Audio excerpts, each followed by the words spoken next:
Trys skirtumai tarp moters turinčios mergaitės sindromą ir suaugusios moters. Aš esu Lina Lasyvinės transformacijos mentorė, hipnoterapeutė ir vedu savo klientės į geriausias savęs versijas. Taigi, grįžtam prie moterų turinčių mergaičių sindromus ir jų skirtumus. Pirmas, mergaitė nori apsaugą rasti išorėje, kituose. Moteris šią apsaugą ir stiprybę randa savyje.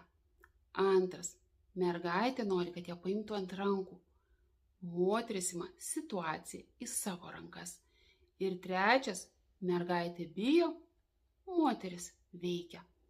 Taigi, spausk patiktuką, pradėk mane sekti, nes pas mane daug naudingos informacijos ir svarbiausia, jinai veikianti.